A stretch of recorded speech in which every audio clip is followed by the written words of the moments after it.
Calling this meeting to order at 6:31. Clerk, may I have the roll call, please?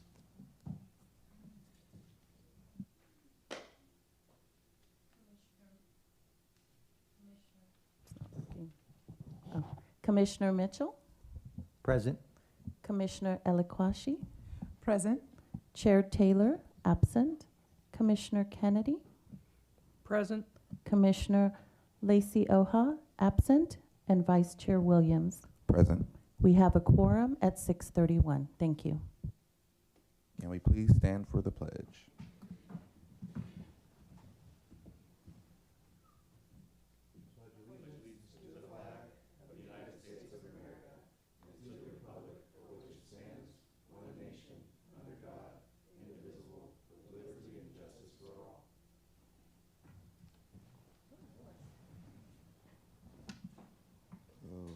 Okay, only done this a few times, so bear with me. Okay, we have our Antioch Police Oversight Commission meeting minutes of October 6, 2025, and October 2025 for approval. Vice Chair, I propose a motion to amend the minutes, Okay. if I may, from October 6th to include all of the commissioners' recommendations that were given that day during the discussion of the APOC ordinance. Okay. And I also move to amend the October 20th minutes to include the written crime stats presentation that was read by Chief Vigil, but they were not included in the minutes. Okay. Thank you. Can I have a second? Second. Can we please vote? Commissioner Mitchell, Affirmative.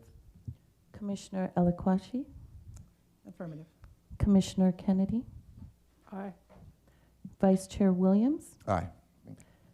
Passes with Chair Taylor and Commissioner Lacey Oha absent. Thank you. Okay.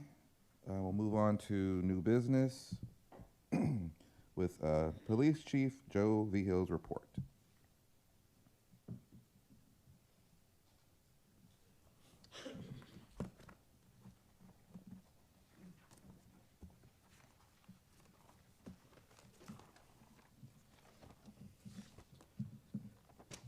Good evening.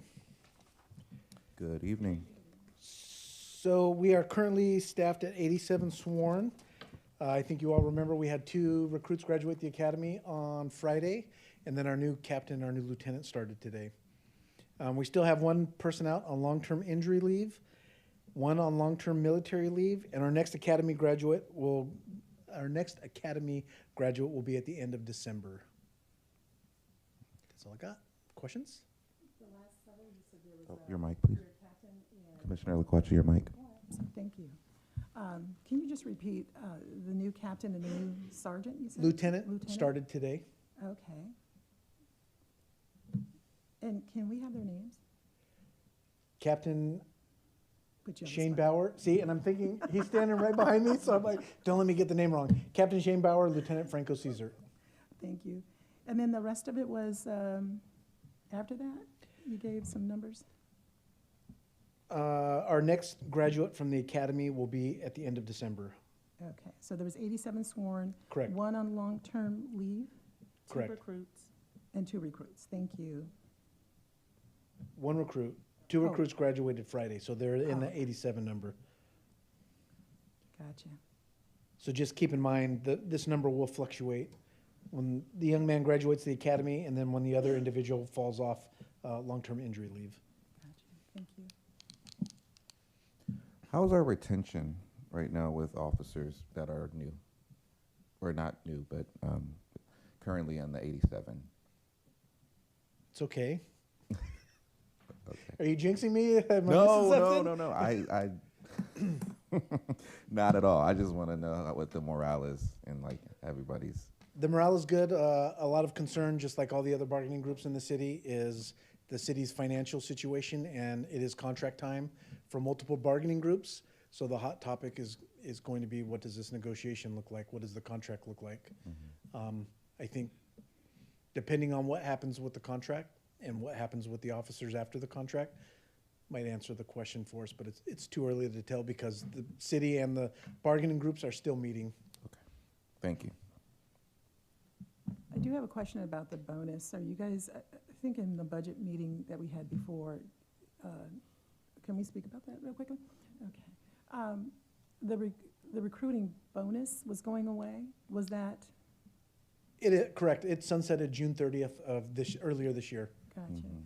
Is there anything that's going to be given to the officers? Or are you just in the process of negotiating that with the new contract? So the bargaining existing- groups, the yeah, so existing I don't officers. actively participate in the negotiations of the contracts. The bargaining groups do, and their unions bargain on their behalf. But I'm free to answer questions. I was just But wondering. yeah, the if- decision's not up to me. Okay. I mean, I noticed that the officers have made a lot of changes over the last year or so. But we have a budget deficit that's pretty extreme. And I'm thinking, this contract is for how many years? It's going to be at the pleasure of the council and the bargaining groups. Gotcha, okay, so it could be a year, it could be 2 or 3 years, or? It's gonna depend on how they negotiate the contract. Okay. I've seen 1-year contracts, 2-year contracts, 6 and 7-year contracts. It's just gonna come down to what the two sides feel comfortable bargaining. Okay, all right. I'm just worried about retention, and Oh, I if am there's not too. much in that contract for the officers, we wouldn't want Antioch to be losing officers. Yeah, I am too. Especially given everything we've been through in the last couple of years and the aggressive hiring and recruiting regiment we've been on, it could be very telling. Yeah. But hopefully, something that works for both sides can come to the table and be agreed upon. Yeah, I hope so, thank you. Thank you for your follow-up. Commissioner Mitchell. Thank you. Chief, I don't know if you're at liberty to discuss this, but as far as ranking the, say, patrol pay rate versus all the other cities in the county, where do we stand now? All the cities in the county, that's kind of a tough one. When you do salary comparisons, you really want to try to compare to agencies your size with your call volume. Antioch is the second largest city in the county, so trying to compare to all the other cities might be a little bit difficult because a majority of the cities are significantly smaller than we are. If I'm recollecting right, looking at our historic comparables, we're the lower side of right in the middle. Thank you. Commissioner Kennedy, anything? Okay. All right, thank you, Chief. Welcome.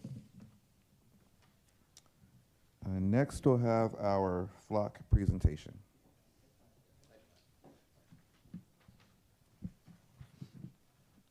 Good evening. My name is Lieutenant Whitaker, and I'm going to give you a brief summary of our CCTV inventory as well as Flock and Vigilant, which are automated license plate readers. Currently, the city has a total of 185 surveillance cameras. 66 are run by the police and animal services, 22 at City Hall, 19 at the marina. The community center has 16. The Nick Rodriguez Center has 3. Pruitt Ranch Water Park main building has 9. Pruitt Water Park concession stands has 4. Pruitt Water Park snack bar has 2. The RV storage lot owned by the city on Gentrytown has 9. Water treatment plant, Plant A, has 8. Water treatment plant, Plant B in the poly room has 7. The water treatment plant RO building has 9. The river pump station has 7. And the river pump PTZ station has 4. Currently, we have 13 flock cameras. The flock cameras in Vigilant are automated license plate readers, which will be referred to as ALPR usually. We have 13 flock. We have a total of 29 Vigilant, which is the old system that we were on. 22 of those are functioning and 7 are offline and beyond repair. So those will slowly get placed as the budget deficit and the money comes available. And between all of our video surveillance and automated license plate readers, per California law, we do not share those with any agency outside of the state, and we do not share those with any federal agency, period. Does anybody have any questions? Commissioner Eloquachi?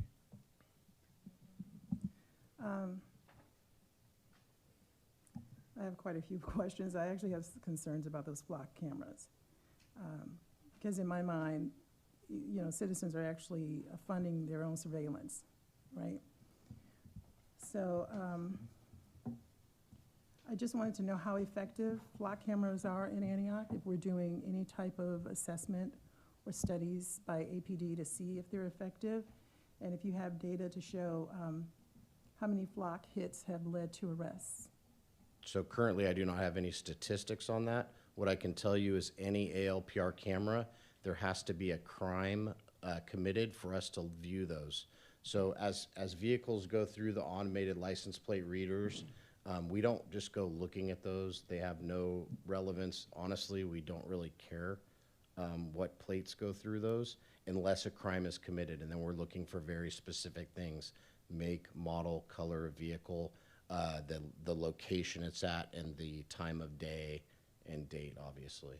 So the only time those cameras are accessed, they're only accessed by Antioch. We do share with agencies within the state, but we are only looking at those per the policy if a crime has occurred or we believe a crime has occurred as an investigative tool. Okay. I have another question for you. You mentioned that the city, that you have 7 vigilant cameras that are down. And I think in the other meeting, the city council meeting, you guys mentioned that you wanted to purchase flock cameras in place of to replace those 7 vigilant cameras that are down, but you don't have the funding for it. Just so you know, flock and vigilant are the exact same thing. It is. There's no difference. They are automated license plate readers. The only difference is flock, which is the new technology, can see a car that doesn't have a license plate on it, meaning I have a white Honda sedan that went through an intersection at this time. It'll look for all white Honda sedans, even if it does not have a plate, where vigilant will only look if it has a plate. That's the only difference between the two systems. So the 7 cameras that are down, they're extremely old. They don't work. They will not work. So our plan is to replace those as we have money in the budget to do so. With flock. Flock is what we are currently using. We are also looking into Axon, has a new, it's called Outpost, and it is an automated license plate reader system as well. It's in the early stages. They actually just announced it in April, and it's still under partial development, so we are looking into that as well. But it is, again, a license plate reader, which they're all the same. There's no major difference. I'm hoping that you guys are going to have how effective the tool is, like have researched that before you make the purchase. We will, and I can tell you just from experience, the vigilant and flock cameras are quite effective. Typically, our highest arrest would be for people in stolen vehicles, which is obviously a huge hot topic for the community, and that's a majority of our arrests that we're getting with those cameras, as well as investigative leads for things like shootings, homicides, robberies, things like that. And also, I'd like to know how often you guys get it wrong, you know?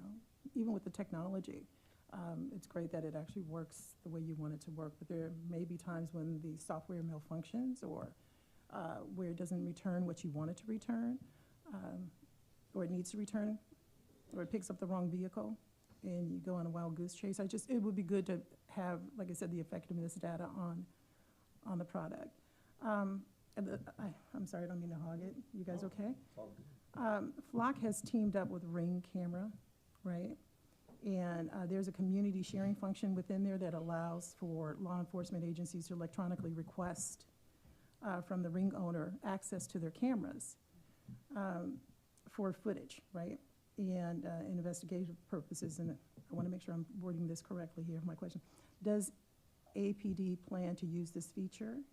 And if so, once the Ring owner volunteers access to their camera, is there policy, or will you be establishing policy on how far back you go in their ring footage? Okay, so first to just correct one thing is, that's not Flock. Axon has partnered with Ring Oh, okay. to supply that through evidence.com. It's just like if I send you a link on your cell phone, you can send me a video of a crime. It's, for all intents and purposes, the same thing. So you register, and I know that a Ring camera is on 123 Main Street. If I know that camera exists, I can go and request a certain date and time to see if they have an incident. We're not going to randomly be looking at them. We don't, like I said, we don't care to do that. It's specific to crime. I believe we probably will utilize that. We haven't really discussed that because it's such a new feature within evidence.com. But it's the same as us going out there and sending them a link or collecting it on a USB drive. There's no difference. It's just electronically sent, and they partner together to make that seamless for us. As well as our new RIMS citizen that they're currently working on will have a location for businesses and residents to basically register their video surveillance. Now, I've actually read a couple of articles, and they're saying that Flock actually has that technology, and that Ring is now coordinating with them. They should be starting this soon, so I just wanted to bring that up. They might, like I said, Flock talks to Axon. Axon doesn't talk back to Flock. And Ring, I know for a fact, has partnered with Axon, but I wasn't aware of the Flock portion. Yeah. You guys have some more? Let's see. I just wanted to know, I know that you guys notified the council and when you were purchasing the body-worn cameras or looking into that, and also the vigilant. Was there any discussion about Flock? I was not a part of that, but it was a purchase order that I believe went through the city council. Okay, all right. I'll Commissioner Kennedy? Thanks very much. Just to clarify, there is an existing voluntary residential security camera registration program in place, correct? There is not. We use Neighborhood Watch to collect some of that data, but there is not a registration system that's currently in place and working. Sergeant Fashner was working on that, and I believe it was mainly for businesses, but that is in the process of being built out as well. Okay, thank you for that clarification, because I thought that I had seen on the website that that was an option for folks. And I did hear it discussed a couple of times at some Neighborhood Watch meetings, so I appreciate the clarification. And then when we're driving around town and we see these large camera setups in parking lots, say at Lowe's or CVS or wherever, those cameras are strictly the property of that particular entity. Do we, as a department or as a city, have access to those? And or how, is there any partnership there, or is it just for the use of the business? So that's a very complex question. The answer is, in some instances, we do have access. Private companies like Lowe's, as the example you gave, or Walmart, we do not have access to that. We would have to request that. If they were unwilling to give it to us, we would write a search warrant to collect it anyway, if we needed it for a crime investigation. Great, thank you. And Commissioner Alaquachi, I just wanted to make sure you knew that we can send you the staff report with the details for Flock, because it was approved, and you can get the elements of what that looks like. And then lastly, who's in control of the data? Is it APD or is it, In what way do you mean? whatever you're taking in from the city, throughout the city, once it's in the system, do you control it, or is that something that? So we can't edit or force information we want. It's held in a database by Flock. We can view, I mean, the best way to explain it is like you use a barcode label and you scan, what should I go with this time? I did cookies last time. You scan 100 rolls of toilet paper that are individually wrapped. All of those serial numbers go into a database. If I'm looking for a serial number that ends in 011, it's going to grab that if I search it. Flock is the exact same way. The only difference is that serial number is a license plate number. So if I'm searching, or a vehicle description. So if I'm searching for something like a white Honda, like I said, or a specific license plate, it'll grab that. We can't manipulate that information. We can't, the only thing we can do is take what it gives us, which is stored in their internal databases. Do you have a time frame from which, how long you keep it? I do not know that offhand. I know both Vigilant and Flock sign an agreement as a partner with us to the DOJ to not ever release that information, and unless it is to us and for a reason, meaning we're investigating a crime. And the other question is, you said that you'll share the data within state, but not out of state. Correct. So what agencies will you share that with? Is it only law enforcement, or is it, could it be child support, the courts? I mean, I mean, and those, child support does have a law enforcement contingent, just like the lottery does. So we share with all law enforcement agencies in the state if they request it. Not all do. A city way down south may not care what Antioch has as far as their needs, unless a crime, they know a vehicle came through our town because of a crime that they're investigating. And lastly, you said there was a policy for vigilance. So what, can you share that policy with us so we can? Sergeant Fashner will grab that for you with the automated license plate reader. I think there's a blurb in one of the policies. Okay, thank you. Do you guys keep records of the searches that you make? It's done on the website, yes. So it's recorded when somebody makes an inquiry about a certain situation? Correct. Just like if I ran somebody in the CLET system, it's all recorded by user. You can't get into that website without logging in with a user ID, and then it has audits. As far as like if I searched that white Honda we're discussing, it would say the date and time that I searched it, and then you have to put a reason and a case number in there to even be able to search that data. Thank you. All right. Thank you so far for your answering the questions. I know that a couple meetings ago, a community member mentioned Palantir software technologies. And I don't know if everyone's familiar with Palantir, but it seems to be a big topic of discussion right now in our country. It's like a software technology that does spying pretty much. I don't want to get into the weeds of it right now, but look it up. And if you aren't familiar, I just want to know that in the future, since we're talking about cameras and potential trying to solve crimes through AI, is this something that our department would look into and move forward with, just based on the controversy of Palantir? No, I don't. We I'm afraid. definitely don't use that to start with, and then it would be ultimately the chief's decision. And I would guess he's shaking his head no behind me, because it's not something we care to. We're not even using really AI yet. Yeah, We're just looking into it. So I bring it up because of racial bias, and this has been a software company that has not, like AI has not been 100% free of racial bias. So, thank you. The last thing I'm going to ask, I just want to bring this up, is that I would hope that as we move forward with AI or with cameras and technology, that we have some type of meeting between the citizens, the city, and APD to have more of a discussion about that before we move forward with it. So we have policies in place, we know exactly how we're going to move with this stuff, because it is coming fast, and we just came back from a conference that talked about that.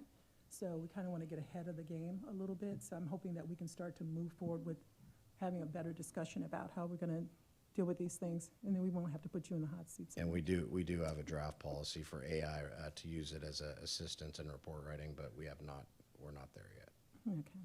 But we'd love to be able to see some of that, or being brought in at some point to see it. Thank you so much. Thank you. Next, we'll have an overview of various task forces. We're still in new business. The blue pops. Oh. Just give us 1 second, Chief. Yeah. And Commissioner Eloquachi, your mic, if this is. Oh.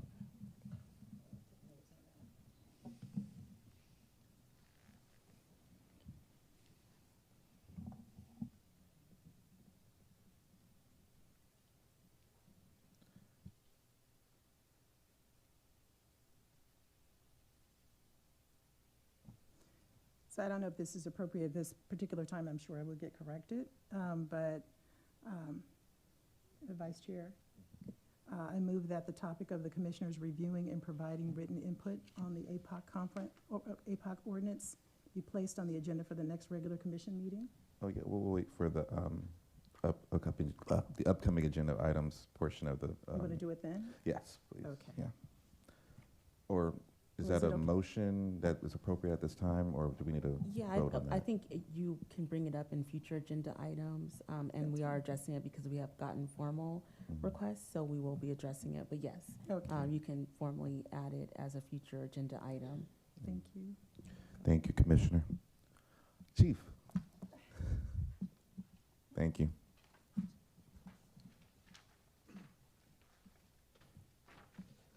Good evening again. And I'll just kind of go down the list. You want to do questions after each one, or you want me to get through the list and then we can go back? Perfect. So let's talk a little bit about the United States Marshal Service Fugitive Task Force. This task force is run by the U.S. Marshal Service, utilizing multiple agencies throughout the Bay Area. The primary function for this task force is fugitive apprehension. The police department currently has 1 sergeant and 1 detective who assist the task force.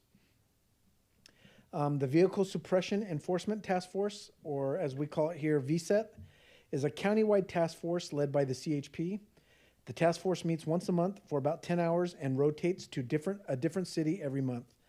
VSET is primarily focused on vehicle suppression and auto theft.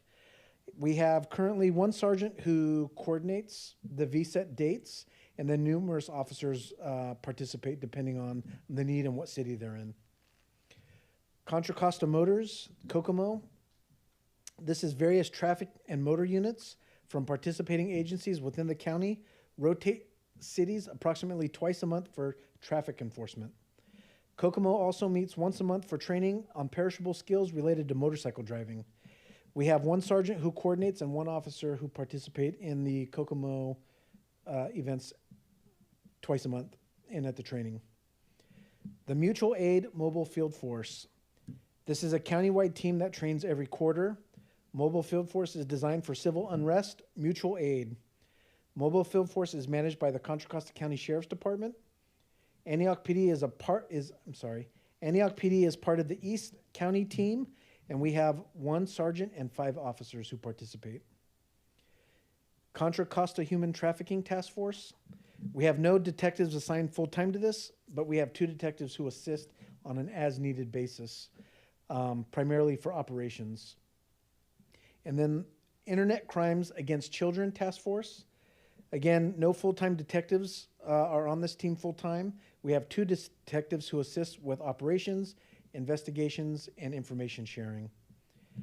And then currently we are in the queue to getting somebody put on the Contra Costa County DA Task Force. We will have 1 detective who will be assigned here full-time. They assist with operations, investigations, and support the district attorney's office, in particular in crimes and investigations in our city, as well as other cities within the county. Thank you. Questions, please? Or inquiries? Thanks very much, Chief. So I think going back to our last meeting and some of the conversation about different officers from different departments or the CHP being here in town, I think that for the purposes of the public, it's safe to say that if somebody sees a law enforcement from any of the surrounding agencies, anybody in Contra Costa County or the CHP, that it's pretty clear that they are here either as a part of a task force, mutual aid, or they have the ability, as in the case of the CHP, to have jurisdiction, correct? Yes, and just to expand on that a little bit, a lot of officers from around the county and other counties live in the city, so they could be coming to or from work. Officers from another jurisdiction could be doing follow-up, which would require them to be in the city, witness interview, victim follow-up, suspect follow-up if they're looking for a car or verifying an address. There's nothing that precludes an outside agency from coming into the city. I think it was covered in the last meeting. If you're a sworn police officer in the state, you have police powers in the whole state. Depending on what an agency is working on, it wouldn't preclude them from coming into our city. Thank you. And then the U.S. Marshal Fugitive Task Force, how would that be, what would the distinction be between that, obviously looking for fugitives, but then those situations where we would have outside agencies come here to, say, serve a warrant or a situation like that? How do you mean?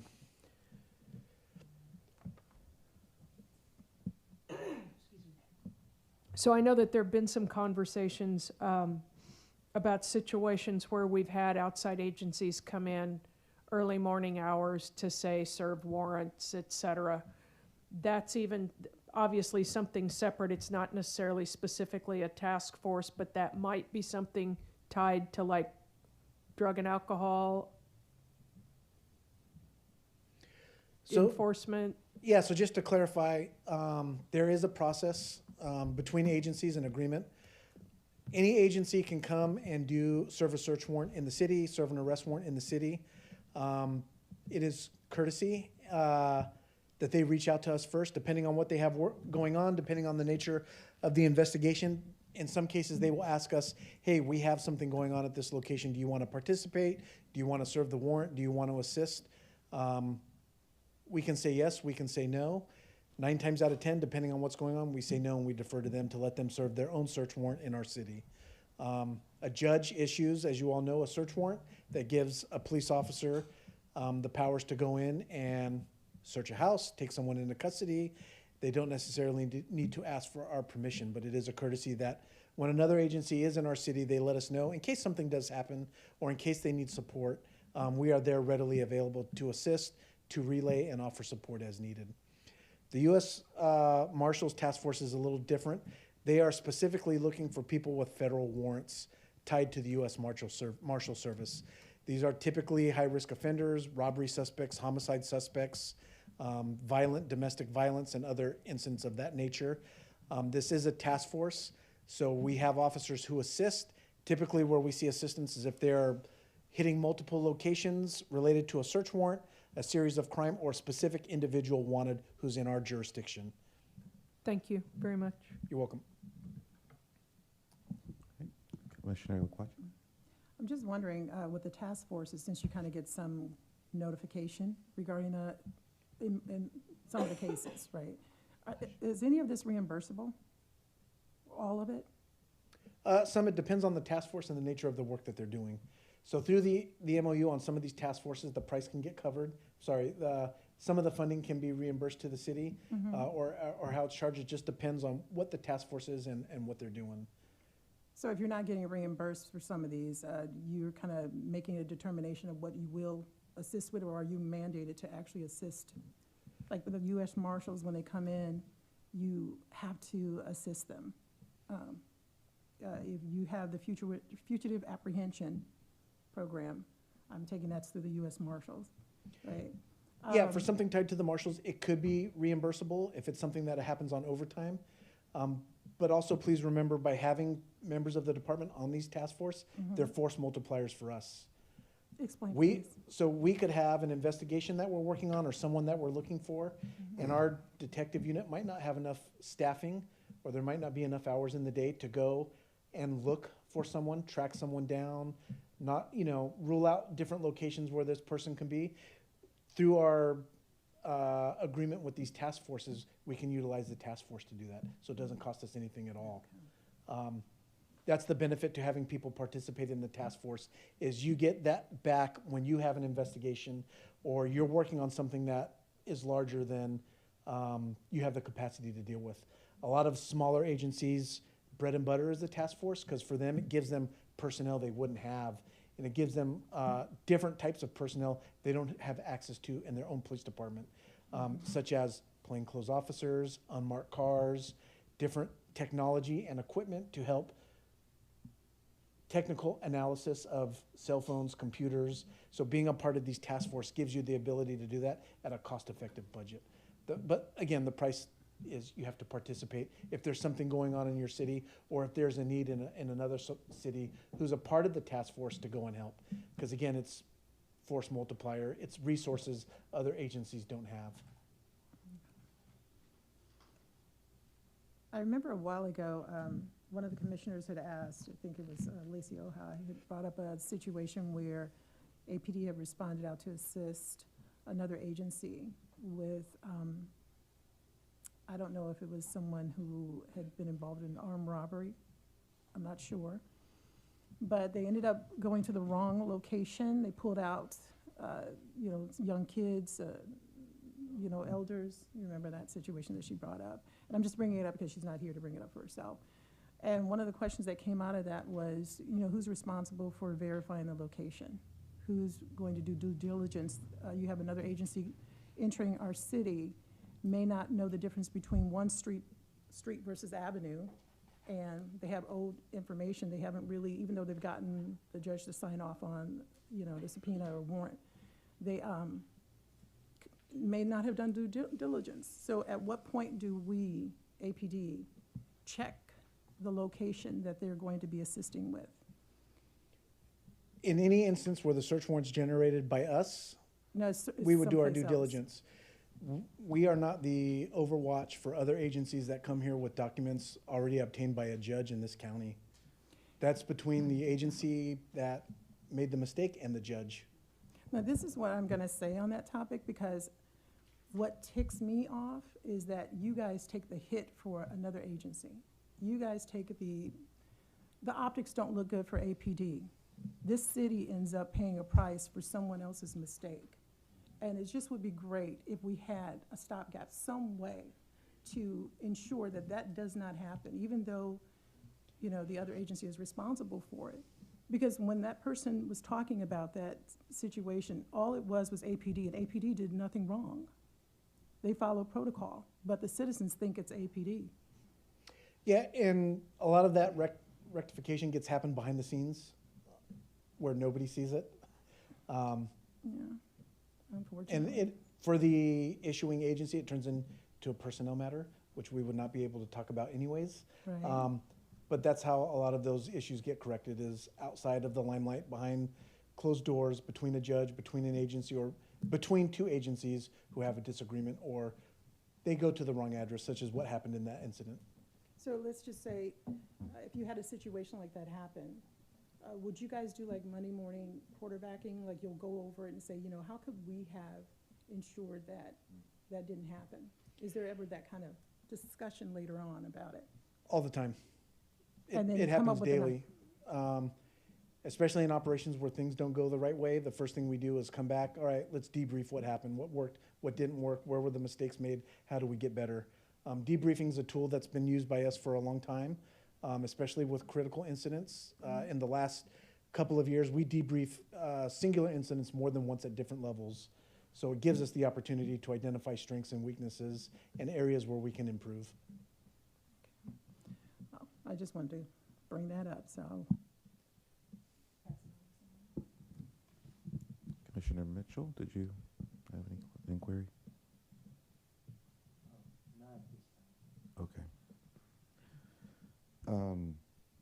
To the last point, just while it's fresh in my mind, and when the public is, when we have a bad optics from the public or any other city, is there any of that debriefing done to where it's like a soft debrief for the community to know about what happened, what went wrong, this wasn't on us, sort of? I would say it would depend on the situation. The last thing we want to do is jeopardize somebody else's investigation because we're sharing aspects of it publicly. And then, as you know, that could taint a jury. That could cost the agency all the work they've put into an investigation. I don't know what that would look like. It would depend on the incident, the nature of the incident, and what the agency is prepared to share publicly. I think you all have seen in some of our media posts and what we share, a fair amount of the time we do not comment on other agencies' investigations, even when they are involved in our city, because we don't want to jeopardize their investigation at all. And we don't want to jeopardize any of the filing or anything that would happen at the DA's office by sharing too much. I And asked- I would just say that search warrants are also filed under seal with the court.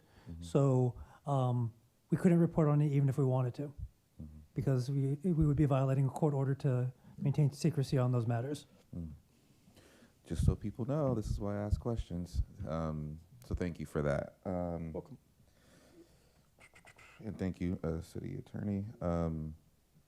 Okay, just one last one before I wrap. I noticed that I thought we had a hate crime task force in our city. A hate crime task force in our city? We do not. Because I know we did a presentation on hate crimes briefly. There's a recently, process but- for reviewing hate crimes. At the higher level, there might be specific investigators, filing DAs who handle cases like that, but it would not be categorized as a task force. Okay. Thank you. Welcome. I was absent at the last meeting and missed some of this stuff, but thank you for the presentation on task force. And just a general comment to the public is that there's been a huge increase in police visibility within the city, and I think it's made a tremendous impact on what's going on here. And if a lot of these task forces add to that, I commend it. I like to see high visibility. As long as it's done professionally and properly, bring them on. Thank you.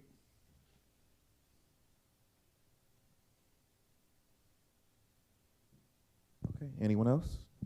Okay, after this, thank you, Chief. You're welcome. And I just want to make sure.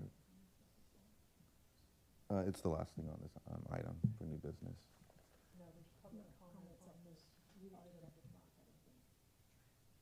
Oh, is it? On all of it, right? Okay. So we will move on to new business public comment. City Clerk. There are no public comments, thank you. Okay, thank you. And thank you for those presentations, very helpful. And we'll move on to general public comment, if anyone has any public comments. Thank you. We do have two speakers, Dr. Kimberly Payton and Crystal Law. Thank you. Thank you.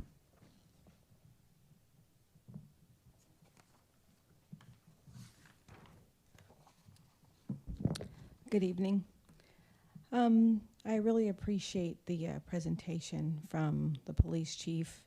I appreciate the effort that the Oversight Commission has been putting in to ask some key questions and bring out some key points that many of the citizens want to know about. But my question is, as the president of the NACP, I'm still getting some concerns about past officers from the scandal coming back. And I'm just asking if there can be some transparency if that happens and when that happens, because as an organization that helped to seat many of the people sitting up here on the commission, participating in the healing process of citizens that were harmed, it would just be nice if there was some transparency so that there was calm instead of chaos from the citizens. Thank you. Thank you.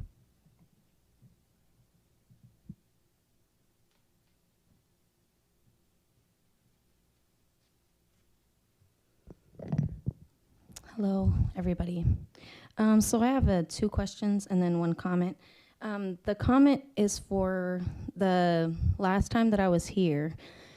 It's not that the agencies are out here pulling people over. It's that they were in plain clothes with a regular car.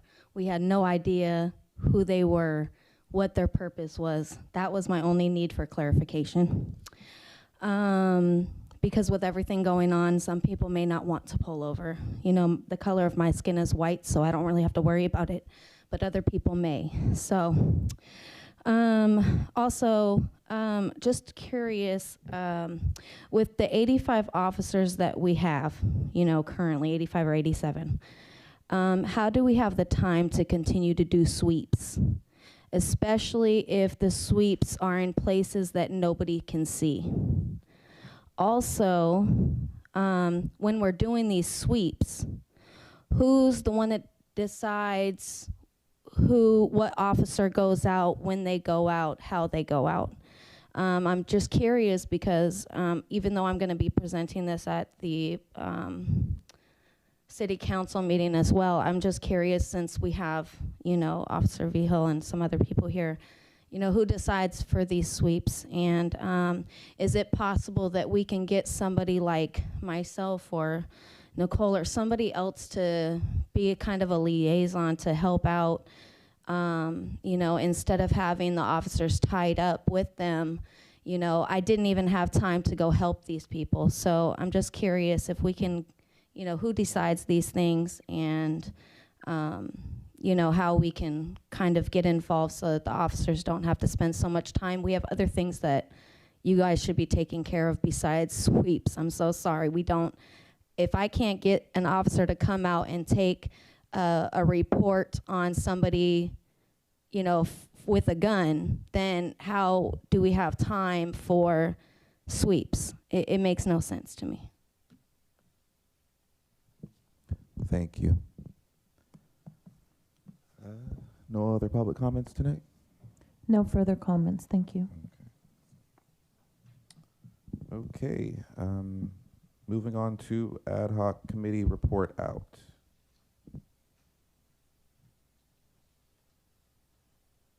Any ad hocs to report out? I know we were all gone, so yeah, yeah.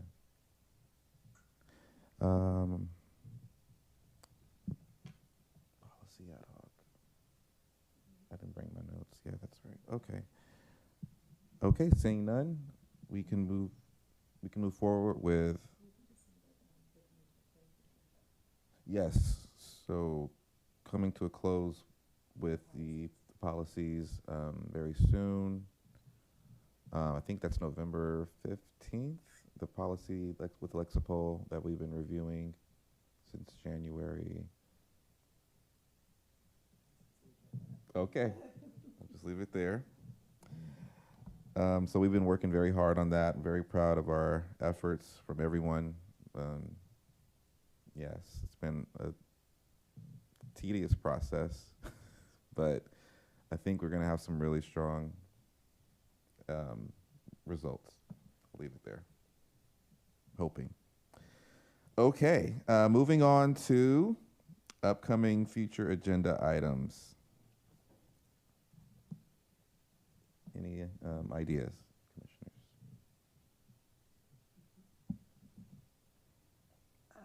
Just the ones that we've been talking about for the past several weeks, and I don't have them in front of me, so I wish I had that list. Chair Taylor usually keeps a running list. But the current ones that we've had on, I think it could be attached to this. No, I think it's from the, so it would be the topics and considerations: disaster preparedness, effective engagement with APD, transparency and communication, know your rights, survey the community and pre-event question submissions, and standards in policing. I'd like to add on there the question about plainclothes officers in regular cars pulling people over, kind of giving an idea of that. And understanding APD's priority of how do they prioritize what calls are, like, I know they have a ranking on what's hot and what's not. Oh, we already have it. Oh, is that under right now? You're right, and you're right, you're right. but just have an idea about the ranking of You want to their know priority calls? Well, the priority of what they're going to be focused, what they focus on at any given day, like where's the main focus is. So there was a question about sweeps and things of that nature, but it would be good to know, like, if you have, of course, if you have a shooting, you have in-progress calls that are critical incidents, Yeah. those are going to take priority over everything else. Right. But, Well, I want to say really quickly, I'm going to bring back the entire list to review with you all. thank you. It was something that I was actually working on in terms of a memorandum. One of the things about sometimes public comment is that they don't know our operations. We have code enforcement that does abatements based on law. That has nothing to do with the police department. So that isn't a priority. If you want priority calls, they can tell you where they go in terms of crimes against persons, non-emergency, we can do that. That's different from abatements because that's code enforcement, that's not the Thank same unit. So maybe Also, we talking don't- about the differentiation between Yes, those. that'd between be all the great. programs. Yes, that would So be I can do helpful. the programs in terms of code enforcement, parking, towing, CSO, priority calls that the chief, makes in terms of how his operations go. That's And then helpful. we don't have plainclothes officers in this city. So that isn't us. So sometimes when you guys have the list, a lot of it is not applicable. So I want to clear the list up for you in terms of your agenda item ads. So I'll bring that to you for the next time if you don't mind. Okay, and why don't someone else go real quick and I'll come back to what I was gonna. And you wanted to add a study session, I believe you wanted a formal request, Commissioner Alaquachi? That, along with being able to revisit I wanted to motion that would be able to revisit Ordinance? the ordinance Yeah. and be able to Okay. give our own input that we had Um, given on October 6th, but And I would say with that, yes, we can have that, but we have received direction from City Council, and we won't be changing the direction that we received from City Council. well, I didn't think City Council had actually, if I may, they had not actually voted on that yet, had they? There has been no vote given on the language that's going to be there, but they did give direction to the city attorney's office as to what they wanted to see in the ordinance. And we cannot bring them back something that does not comply with the direction that they gave us. Even if, because this council is subservient, or not subservient, but this council is beneath the city council, and the city council gave direction to us, that is what we would have to, that's what we would have to listen to. So I'm happy to bring it back and explain what's gonna be in there, but without direction from city council to change what they wanna have in the ordinance, that's what I have to follow. Oh, so I respectfully disagree, if I may, because in that meeting with the city council, they were asking if we had given any input. They had asked if APOC had, and they had expected APOC to have given input on that And- ordinance. And if I may, they had made a recommendation that, our input would have been gleaned before it was brought to you. And we had given some recommendations that did not go into the actual document.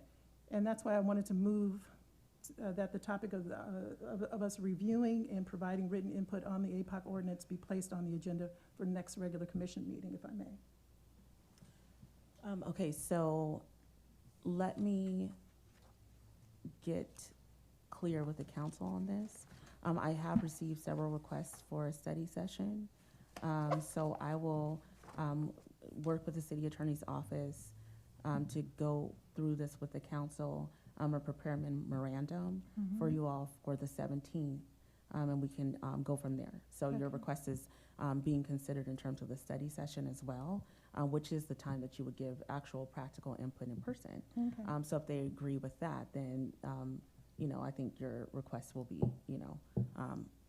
taken into consideration. And thank you for bringing that up, because I Yeah. hadn't heard anything back from that. Yeah, yeah, oh, venue, yeah, so we, it's the first time I'm hearing we have this. just a lot going on. Okay, I understand. And so we're trying to catch up with all of the requests, but of course your requests are acknowledged and received.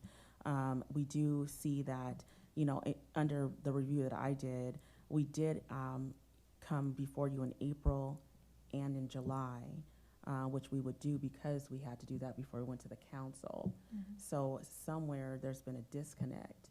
So we also serve at the pleasure of the council. We don't just make work, we do what is asked of us. But we want to make sure that you understand that you are, your commission in terms of your requests are heard and respected. So I want to make sure that what you're asking for is reviewed and carefully considered, and that we get a reply to you all. We understand that your input on your own ordinance is very important.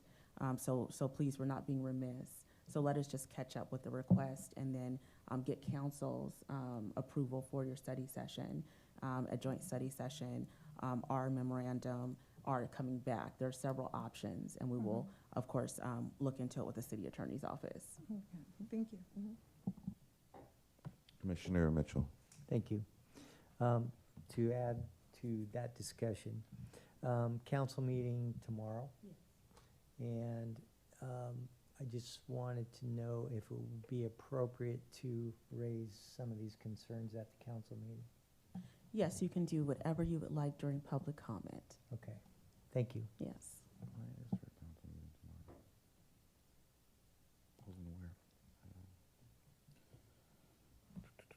One second. I want to agendize the NACO report out for our next meeting. And our annual goal plans. Can you be, when you say goal plan, can you clarify that, please? Oh, okay, so I guess what I mean is the plans for the commission, our goals and our ad hocs, annual goals for the council when we do our report out, you know, right? Sure. Are you asking for a 2026 work plan or discussion around your work plan? Yeah. Okay, so that would include an active work plan because you don't have a strategic plan.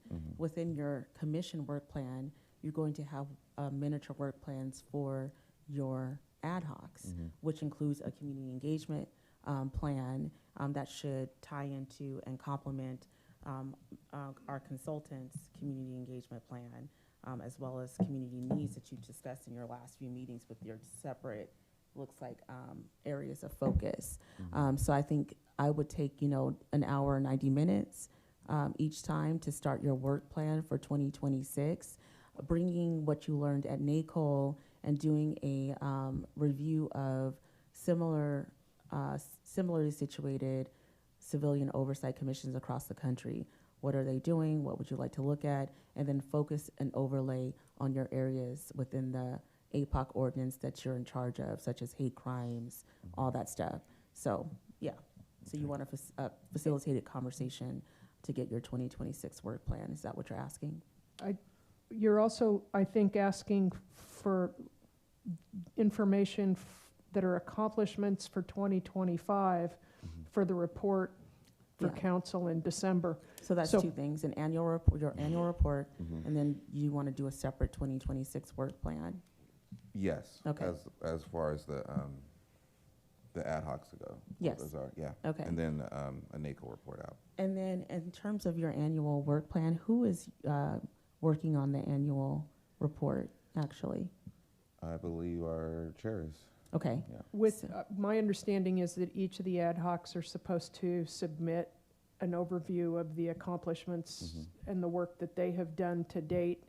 And then it was my impression that a work plan for 2026 would probably be something that we wouldn't necessarily be finished with before the end of 2025, but that there would be some sort of retreat or some sort of session where we would have discussions about where we want to go in 2026, especially in light of the fact that we only have 2 meetings left in 2025. Right, and our last council meeting is December 9th. So let me know if you feel like you're going to get your 2025 annual report submitted by then, which is, what is it, a week before for council? So a week and a half before for the actual agenda. I'm looking at our city clerk to make sure that's right. Or if you would like to bring it in one of the first meetings of January, don't feel like you have to rush because it's still timely. Speaking, thank you for talking about the schedules, because the other thing that occurred to me is that our December 1st meeting comes right after the Thanksgiving holiday. So I assume that anything we want in that agenda packet is going to have to be submitted by the Monday or the Monday of Thanksgiving week? Yes, I defer to our city clerk. Yes, Commissioner Kennedy, by Monday, please. Thank you. Okay.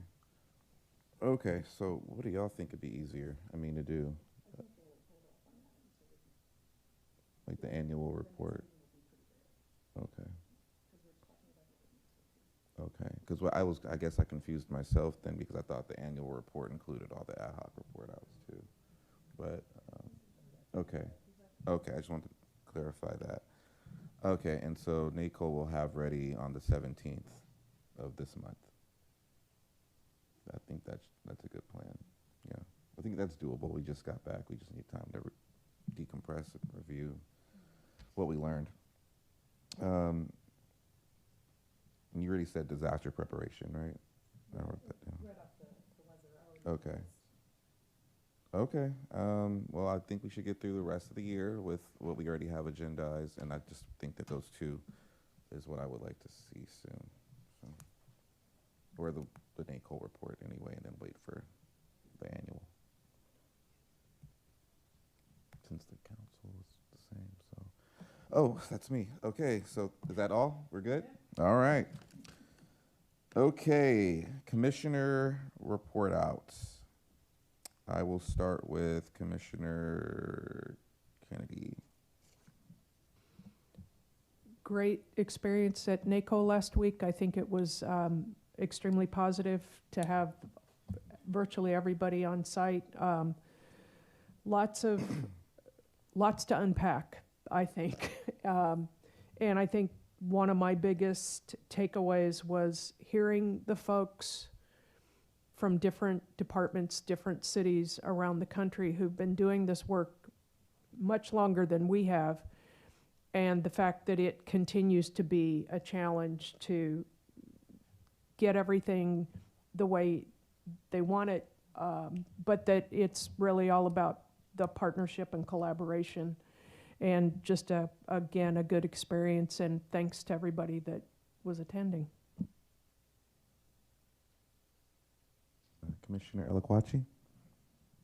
I think for me, it was crazy when we were at NACO, how many people do not trust AI. I was at one of the AI forums, and I thought it was going to come to fisticuffs. People were so upset about it.